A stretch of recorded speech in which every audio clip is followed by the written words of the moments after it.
The salt air clung to my skin like a second layer of disappointment as I stood on the deck of Blake's beach house, watching the waves crash against the shore with a violence that matched my mood. 3 days into what my son had called a family getaway, and I'd barely seen him or his wife Catherine for more than 30 minutes at a time. They disappeared each morning with mumbled excuses about errands, leaving me alone in this glass palace that felt more like a beautiful prison than a home. I adjusted my reading glasses and pulled my cardigan tighter around my shoulders. At 62, I'd learned to recognize the particular ache of being tolerated rather than welcomed. The invitation had come suddenly, Blake calling me on a Tuesday evening, his voice artificially bright, as he insisted I needed a break from my dreary apartment in Portland. I should have known better. After 40 years of raising children who now treated me like an inconvenient relic, I should have recognized the hollow ring of obligatory kindness. The house itself was stunning, all clean lines and expensive furniture that screamed, "Don't touch." Every surface gleamed with the kind of perfection that made me afraid to set down my coffee cup without a coaster. The walls were lined with abstract art I didn't understand, and the kitchen contained gadgets I'd never seen before. It was the kind of place that made you feel poor just by existing in it, which I suspected was partly the point. I turned away from the ocean and walked back inside, my bare feet silent on the polished concrete floors. The living room stretched before me like a magazine spread, white leather sofas arranged around a glass coffee table, a fireplace that had probably never been used, floor-to-ceiling windows that made the space feel exposed. I'd spent the morning here, pretending to read while actually listening for the sound of Blake's car in the driveway. He'd promised to take me to lunch at that little seafood place I'd mentioned loving, but noon had come and gone without a word. My phone buzzed against the coffee table. A text from Catherine. "Running late. Grab dinner without us. Sorry." The casualness of it stung more than outright rudeness would have. I set the phone down and felt something shift inside my chest. A familiar hardening that I'd been fighting for years. This was how it always went with Blake and Catherine. Grand gestures that looked generous from the outside, but felt hollow when you lived them. The expensive birthday dinners where they spent the evening on their phones. The Mother's Day gifts that arrived a day late with generic cards.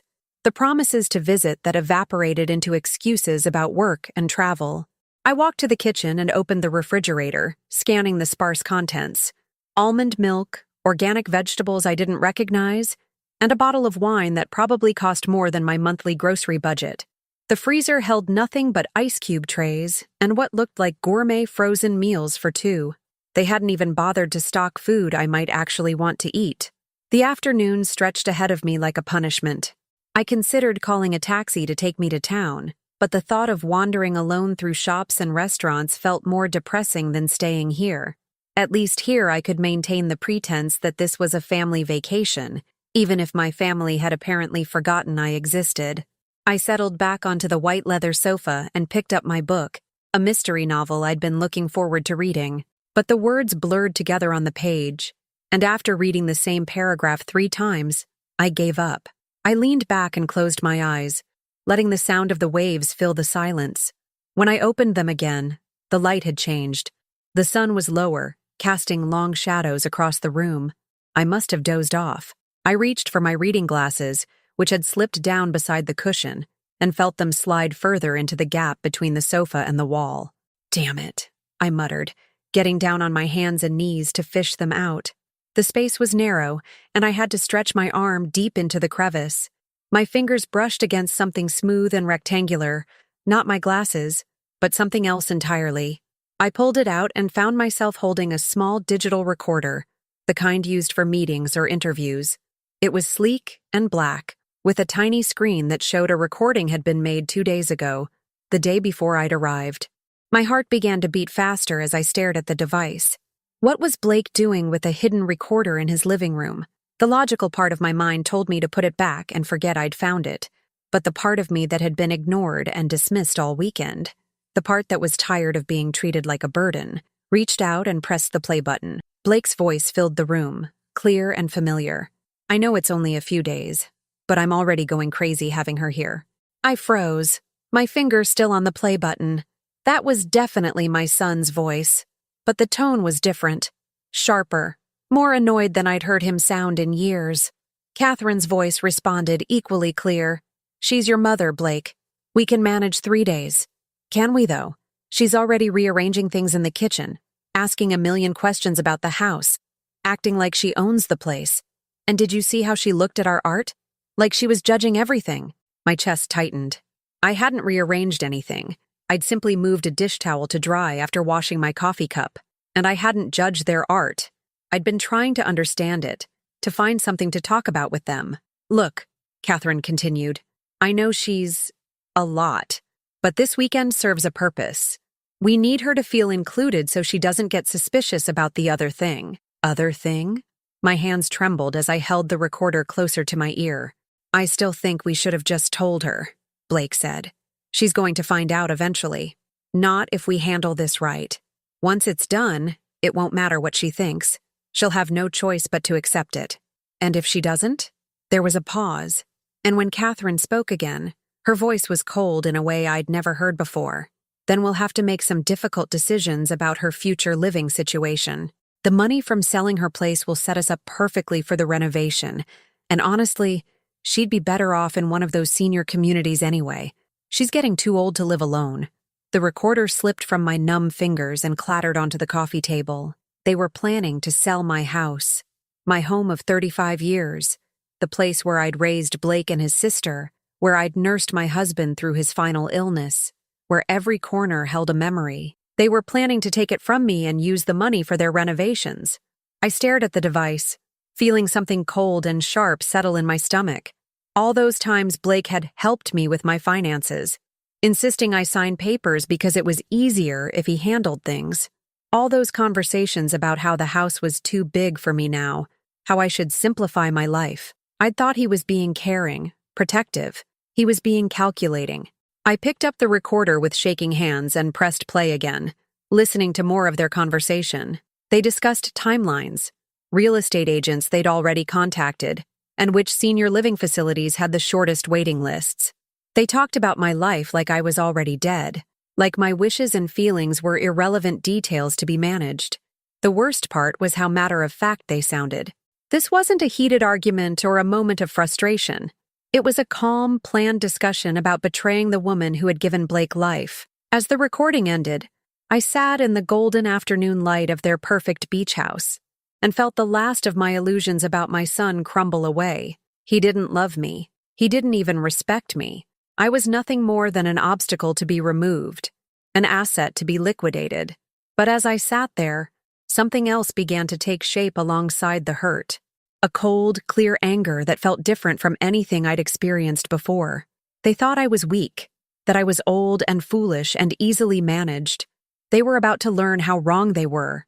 I slipped the recorder into my purse and walked upstairs to pack my things. Tomorrow morning, I would leave this beautiful house and return to Portland. But I wouldn't be returning as the same woman who had arrived 3 days ago, grateful for scraps of attention from her ungrateful son. I would be returning as someone who finally understood the game being played against her, and I intended to win. The morning light felt different as I stood in the pristine kitchen, methodically packing the lunch Blake would never get to share with me. My hands moved with deliberate precision, turkey sandwich, apple slices, a bottle of water, while my mind cataloged every detail of the conversation I'd overheard. The recorder sat heavy in my purse like a loaded weapon, and with each passing minute, I felt myself transforming from victim to strategist. Blake stumbled downstairs at 9:30, hair disheveled, still in his pajamas. At 34, he maintained the careless confidence of someone who'd never faced real consequences. His morning routine was predictable.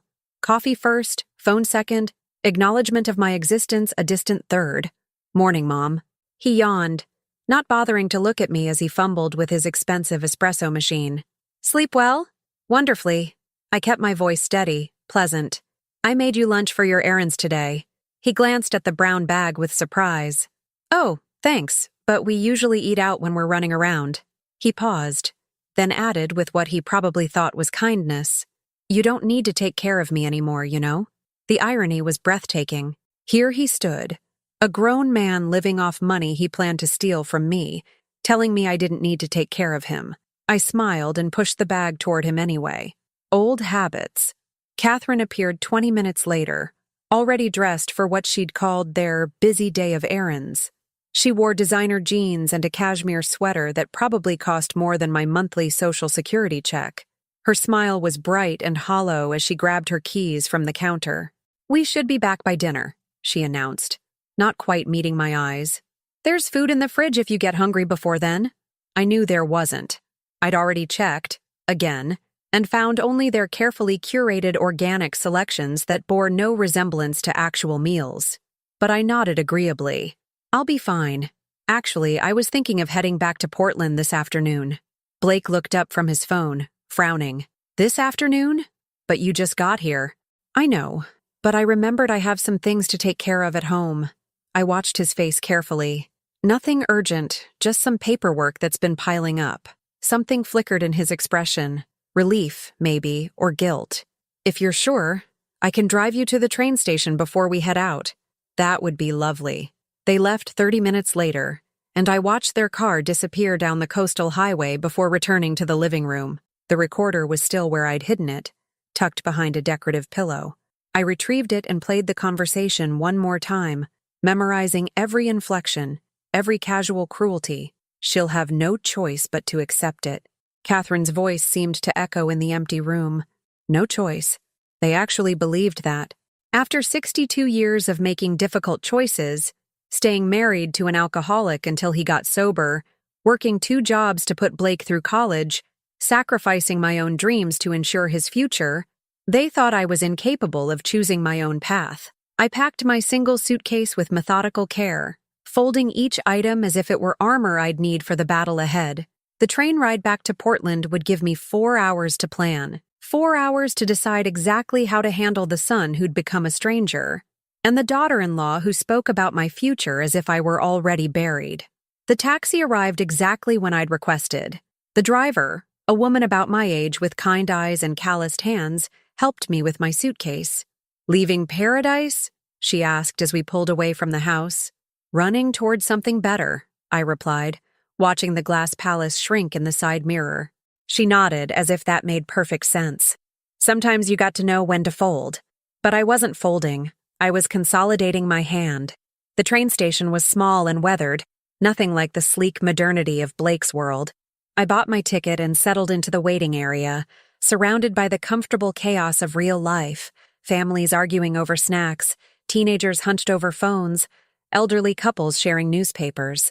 These were my people, I realized. Not the inhabitants of glass houses who measured worth in square footage and renovation budgets. When the train arrived, I chose a window seat and spread my papers across the empty seat beside me. Bank statements, insurance documents, legal papers, everything Blake had insisted on helping me organize over the past 2 years. I'd brought them on the trip thinking we might review my finances together. Another foolish hope that now served a different purpose. As the Oregon coastline rolled past my window, I began to see the pattern I'd been blind to. The power of attorney documents he'd convinced me to sign, just in case. The way he'd gradually taken over paying my bills, claiming it was more efficient.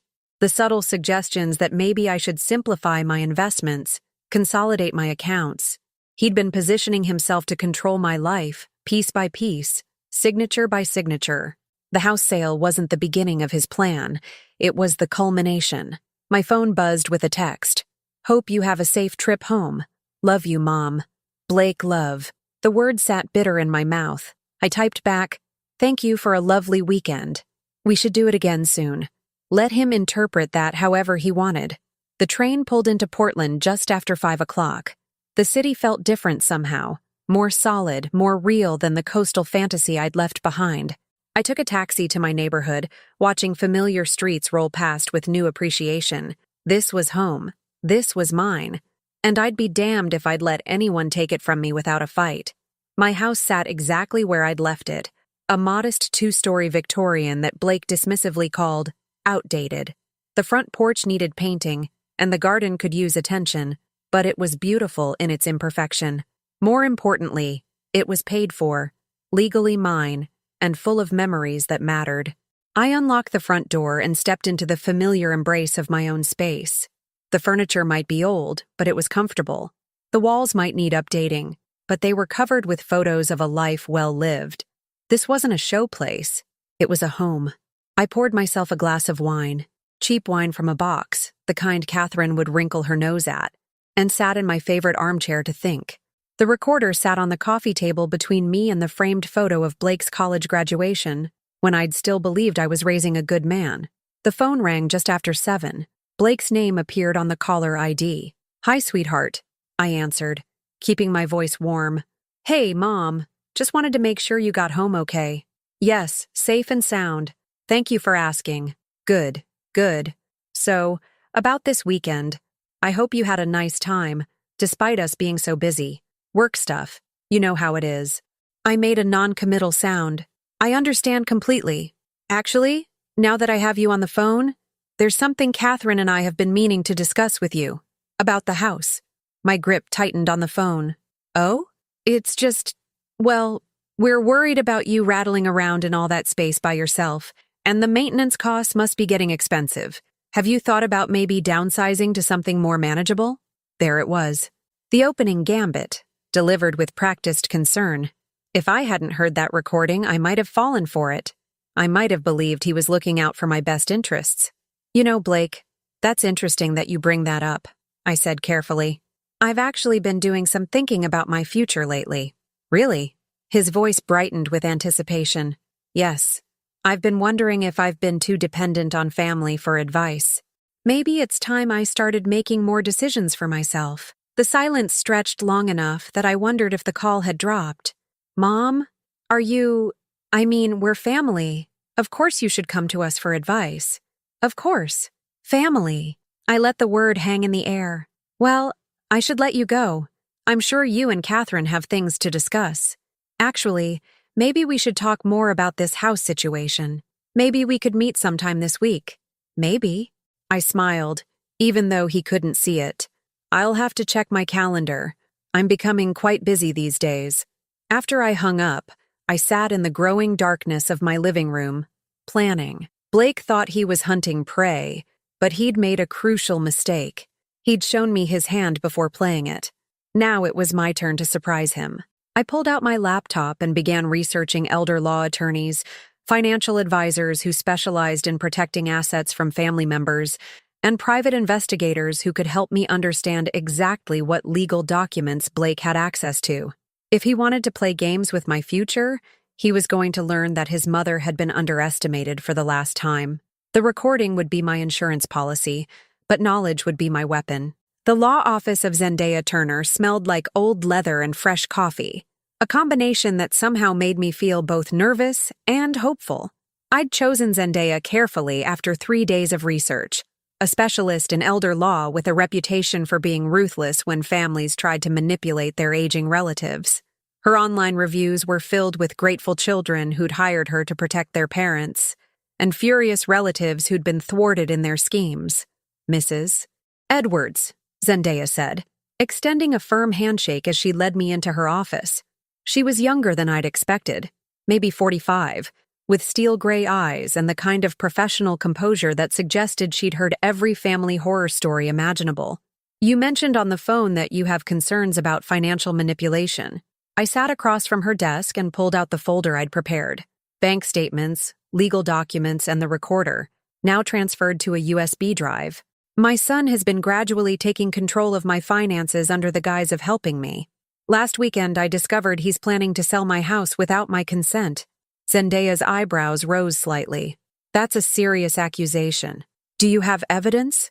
I slid the USB drive across her desk. "A recording of him discussing it with his wife. They think I'm too old and foolish to manage my own affairs." She plugged the drive into her computer, and Blake's voice filled the room once again. I watched Zendaya's expression harden as she listened to my son discuss selling my home like it was already his property. "Well," she said when the recording finished, "this is certainly clear evidence of intent. Let me ask you some questions about what legal access he currently has to your affairs." The next hour was humiliating in its revelations.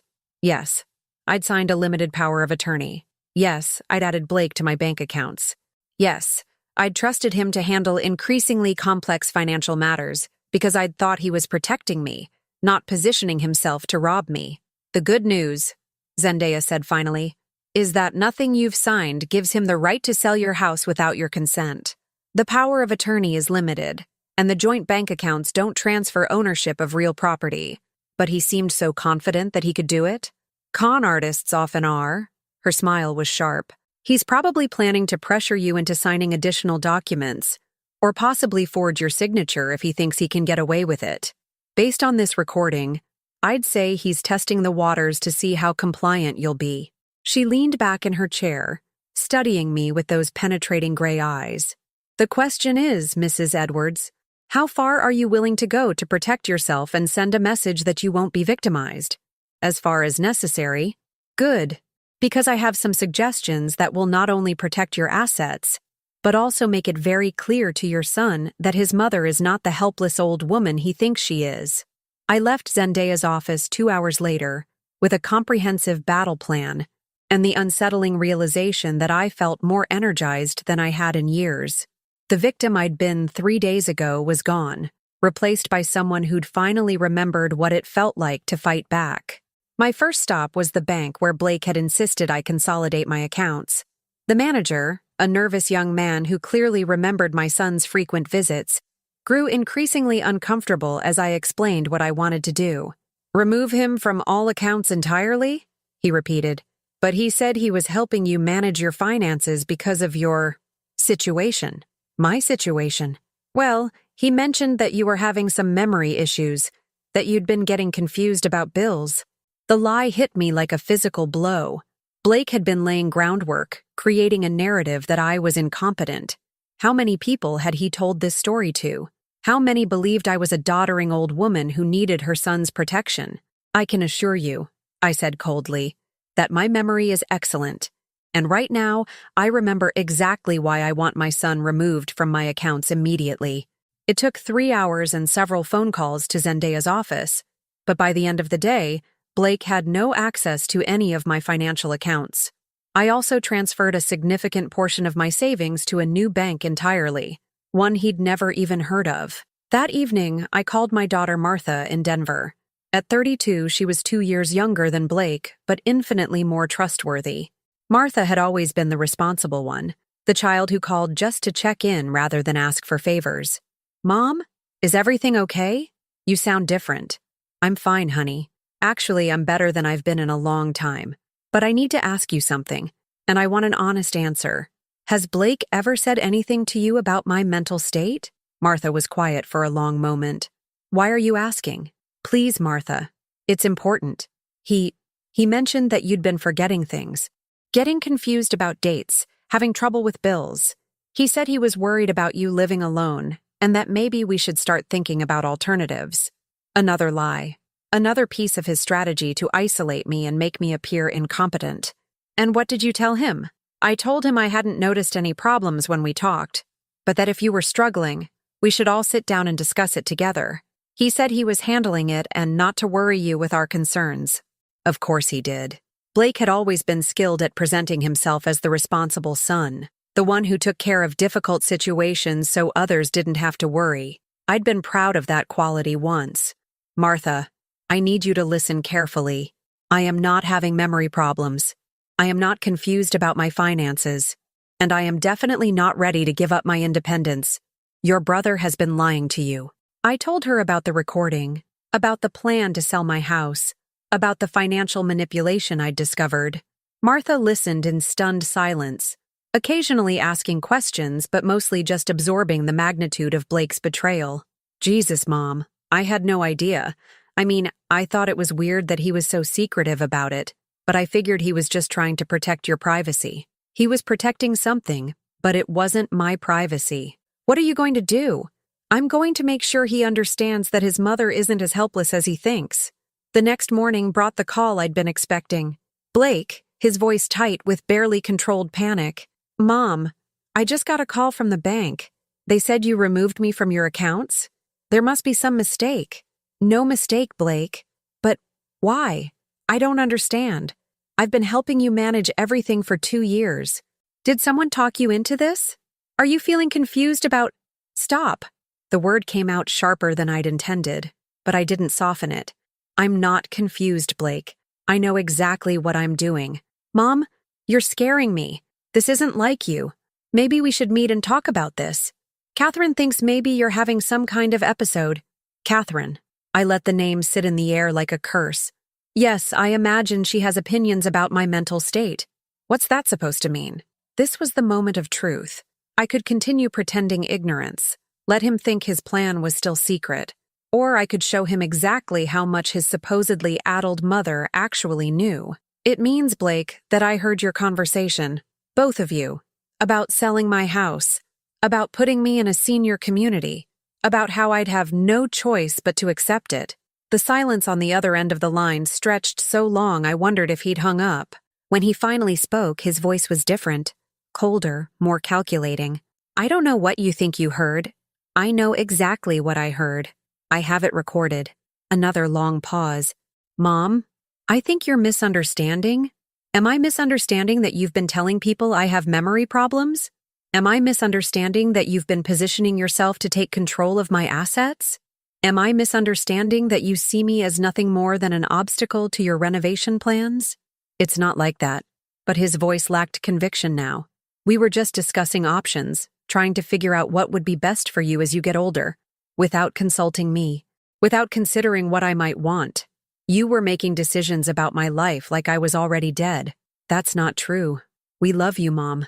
Everything we've done has been to help you.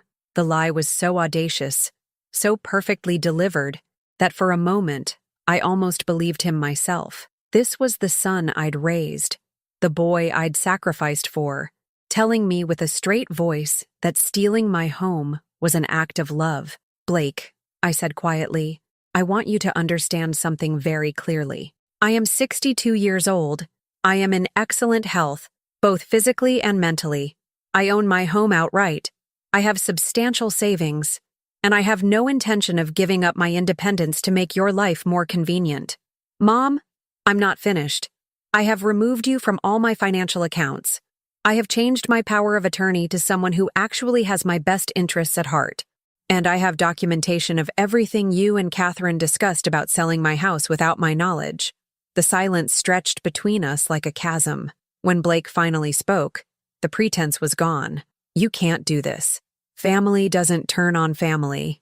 You're absolutely right, I said. Family doesn't turn on family. Remember that, Blake. And I hung up. The doorbell rang at 7:30 the next morning, followed immediately by aggressive knocking. I knew it was Blake before I looked through the peephole. His entitled urgency was unmistakable, even in the sound of his fist against my door. I took a sip of my coffee, straightened my shoulders, and opened the door. He looked terrible.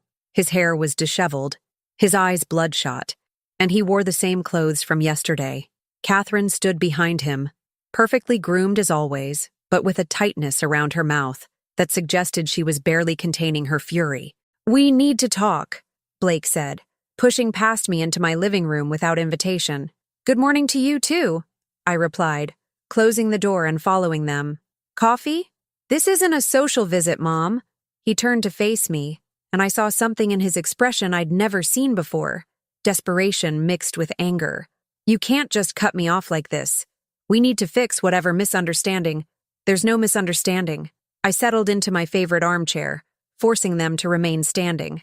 It was a small power play, but effective. I understand perfectly that you plan to sell my house and use the money for your renovations. I understand that you've been telling people I'm mentally incompetent. I understand exactly who you are, Blake. Catherine stepped forward, her voice artificially sweet. Eileen, I think there's been a miscommunication. We were only trying to help you plan for the future. Sometimes families need to have difficult conversations about aging. Don't. I held up a hand, and she actually stopped talking. I've heard your voice on that recording, Catherine. I know exactly how you feel about me and my future living situation.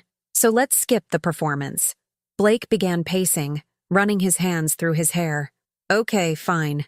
Maybe we should have talked to you first. But Mom, you have to understand. We're drowning financially. The house needs major work, and you thought you'd steal from your mother to pay for it. It's not stealing. His voice cracked with frustration. It's your money now, but when you die, it's going to be ours anyway. We were just trying to access it a little early to solve our problems. The casual way he discussed my death, the assumption that my money was already his, hit me like a slap. This was my son, the baby I'd nursed through countless illnesses, the child I'd worked 2 jobs to put through college, reducing my legacy to nothing more than an early inheritance. When I die, I said slowly, the distribution of my assets will depend entirely on whether I have any children worthy of inheriting them. Catherine went pale. Blake stopped pacing. You wouldn't, he whispered. Wouldn't what? Change my will? Remove ungrateful children who see me as nothing more than a bank account? Who lie about my mental capacity to justify stealing from me? I stood up, and for the first time in this conversation, I was the one towering over them. Blake? I wouldn't just do it. I've already done it. That was a lie, but a strategic one. I had an appointment with Zendaya Turner this afternoon to discuss exactly that, but watching the blood drain from Blake's face, I decided the threat was worth making early. Mom, please. He was begging now, all pretense gone. We made a mistake. We should have talked to you, but we can fix this.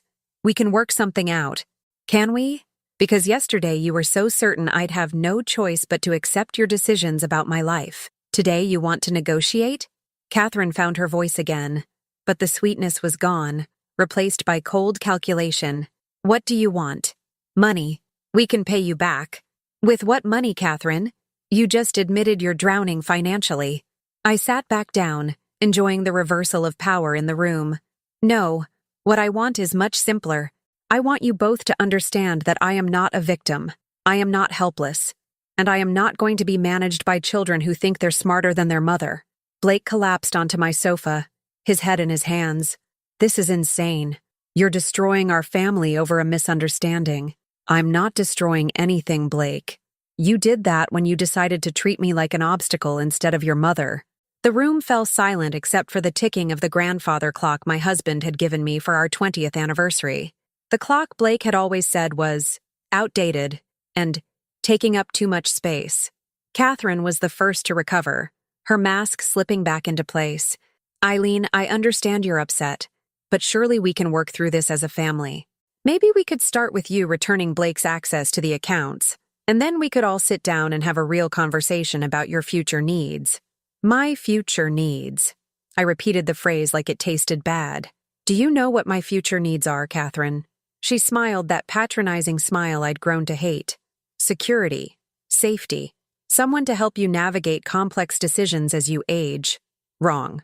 I stood up again, walking to the mantelpiece where photos of my life were displayed.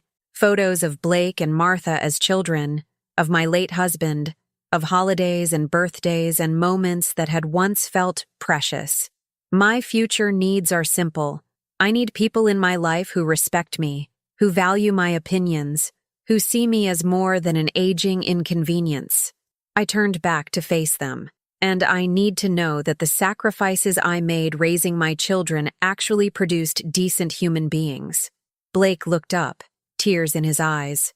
Mom, I am decent. I made a mistake, but I'm still your son. Are you? The question hung in the air like smoke. Because my son would never have plotted to steal my home. My son would never have lied about my mental capacity. My son would have talked to me about his financial problems instead of trying to solve them by betraying me. People make mistakes when they're desperate, Catherine interjected. That doesn't make Blake a bad person. I laughed, a sound with no humor in it. Desperation? You live in a beach house worth more than most people make in a lifetime. You drive cars that cost more than I spend in a year. Your desperation is about wanting even more luxury, not about survival. The truth of it settled over the room like a shroud. Blake and Catherine weren't struggling to pay rent or put food on the table. They were struggling to fund a lifestyle that was already beyond the means of most people their age. You know what the saddest part is? I continued. If you had come to me honestly, told me about your financial problems, asked for help, I probably would have given it to you. Not everything I had, but something, because that's what families do for each other. Blake looked up with desperate hope. We could still do that. We could start over. Do this right? No. The word came out final as a door slamming. You don't get to start over after betrayal this deep. You don't get to lie about me to my other daughter, plan to steal my home, and then ask for a do-over when you get caught. Catherine's composure finally cracked. You're being unreasonable. We're family. You can't just write us off forever over one mistake. One mistake? I pulled the USB drive from my pocket and set it on the coffee table between us. This recording is 43 minutes long. 43 minutes of you and Blake discussing how to manipulate me, control me, and ultimately dispose of me when I became inconvenient. That's not one mistake, Catherine. That's a character assassination. They both stared at the drive like it was a snake. You have a choice to make, I continued. You can leave my house now, respect my boundaries, and maybe someday we can rebuild some kind of relationship based on honesty. Or you can continue trying to manipulate me, in which case you'll discover exactly how far I'm willing to go to protect myself. Blake stood up slowly, and for a moment, I thought he might apologize, might acknowledge the magnitude of what he'd done and show some genuine remorse. Instead, he looked at me with something approaching hatred. You're going to regret this, Mom. When you're old and sick and alone, you're going to remember this moment and regret choosing pride over family. The threat was clear, and it confirmed everything I'd suspected about who my son had become. Blake, I said quietly, I'm already old, and I'm already sick. Sick of being treated like a burden by people who should love me. As for being alone, I smiled, and I hoped it looked as cold as I felt. I'd rather be alone than surrounded by people who see me as nothing more than an asset to liquidate. Catherine grabbed Blake's arm. Come on. She's clearly not thinking rationally. They moved toward the door, and I followed to lock it behind them. Blake paused on the threshold, looking back at me with something that might have been regret. Mom, Goodbye, Blake. I closed the door and engaged the deadbolt, then stood in my hallway listening to their footsteps retreat down my front walk. Through the window, I watched them get into their expensive car and drive away. The house felt different in their absence. Not empty, but clean, like something toxic had been removed from the air. I had 3 hours before my appointment with Zendaya Turner. 3 hours to decide exactly how complete my transformation would be. 6 months later, I stood in my kitchen making coffee for two, something I hadn't done since before my husband died. The morning light streamed through windows I'd had professionally cleaned the week before, and the house felt more alive than it had in years. Not because anything had fundamentally changed about the structure, but because I had finally learned to inhabit it as someone who deserved to be here. Eileen? The voice belonged to Angelina Momoa, the woman who had become my closest friend, and, in many ways, the daughter I'd always deserved. Do you want me to take a look at that leaky faucet before I head to work? Angelina was 48, a divorced electrician with calloused hands and a laugh that could fill a room. We'd met 3 months ago when I'd hired her company to update the electrical system in my house. One of several improvements I'd decided to make with money that had once been earmarked for Blake's inheritance. She'd arrived expecting to deal with a helpless old woman who didn't understand modern wiring, and instead found someone who asked intelligent questions and had done thorough research on every aspect of the project. You don't have to fix everything that breaks in this house, I called back, though I was smiling. Angelina had a compulsive need to solve problems, which might have annoyed me if I hadn't spent so many years around people who created them instead. I know I don't have to, she replied, appearing in the kitchen doorway with her toolkit. But that drip has been driving me crazy for 2 days. I handed her a cup of coffee and watched her examine the faucet with the focused attention of someone who took pride in her work. Angelina had moved into the small apartment above my garage 2 months ago when her own living situation fell through, and having her here had transformed my daily existence in ways I was still discovering. Not because I needed caretaking, but because I'd forgotten what it felt like to have someone in my life who saw me as an equal. There, she said, tightening something with a small wrench.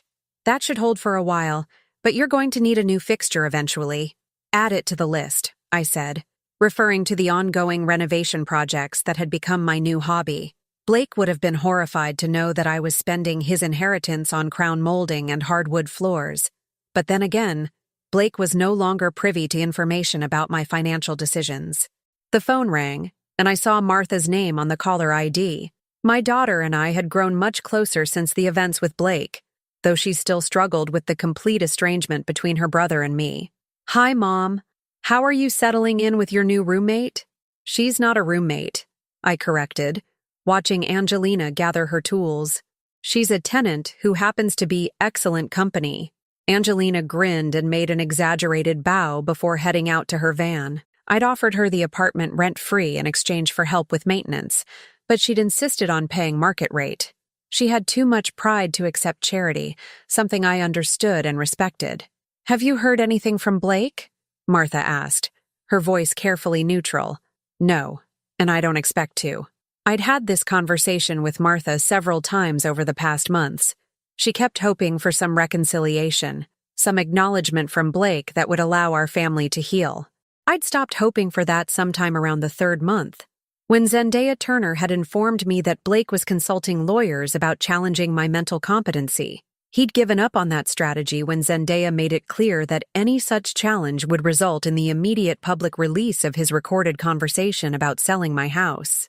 The threat of social and professional embarrassment had been more effective than any legal maneuvering could have been. "Martha, I know this is hard for you to understand, but some relationships can't be repaired. Blake showed me exactly who he is when he thought I was powerless to stop him. I believe him. I just think, I know what you think. You think I'm being stubborn and unforgiving. You think family should overcome everything. But Martha, he threatened me. When I wouldn't let him steal from me, he looked me in the eye and told me I'd regret choosing pride over family. That wasn't the anger of a moment. That was a glimpse of who he really is." The silence on the other end of the line stretched long enough that I wondered if I'd been too harsh. Martha was still young enough to believe that love could fix anything, and I didn't want to destroy that idealism entirely. "I'm not asking you to choose sides," I continued more gently. "Blake is your brother, and if you want a relationship with him, that's your decision. But I need you to understand that my decision isn't about pride or stubbornness. It's about self-preservation. I understand," she said finally. "I don't like it, but I understand." After we hung up, I sat in my bright kitchen and felt the familiar satisfaction of a choice well made. The loneliness I'd expected after cutting Blake from my life had never materialized.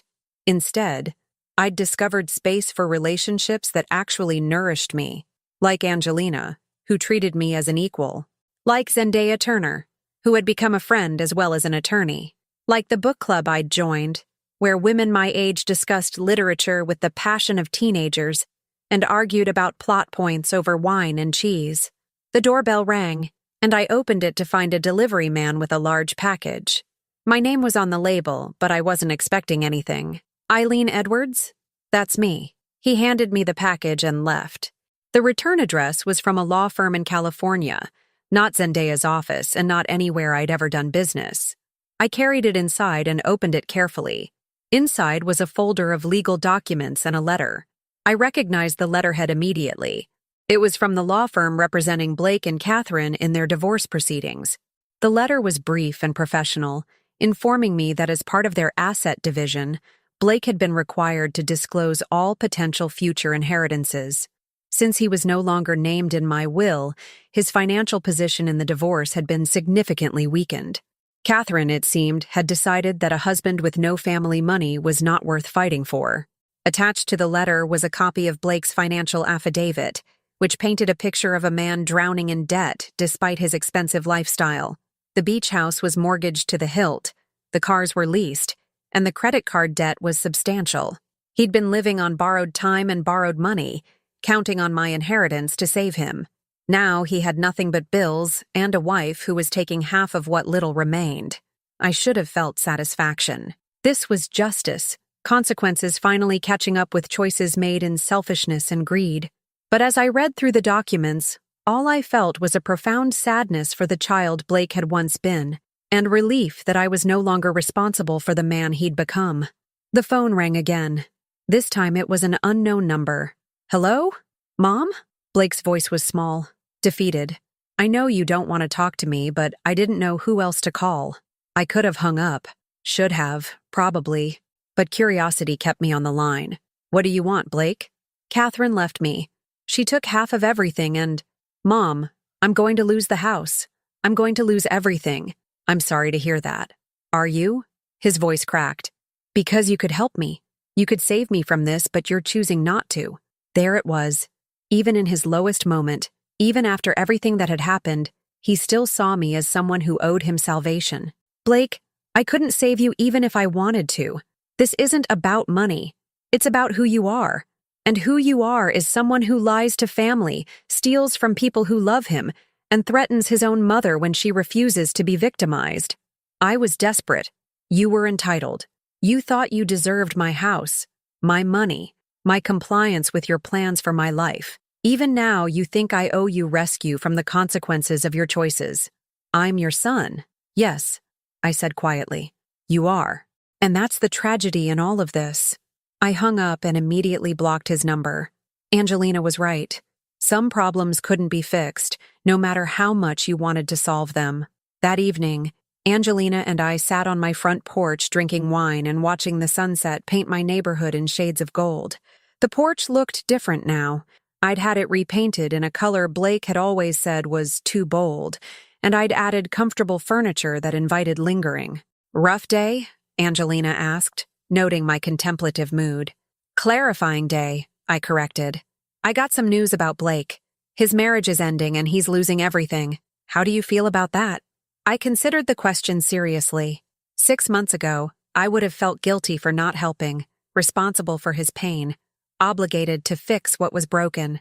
Now I felt something much simpler and more honest. Free, I said. I feel free. Angelina nodded and raised her wine glass. To freedom, then. To freedom, I agreed. And to the people who help us find it.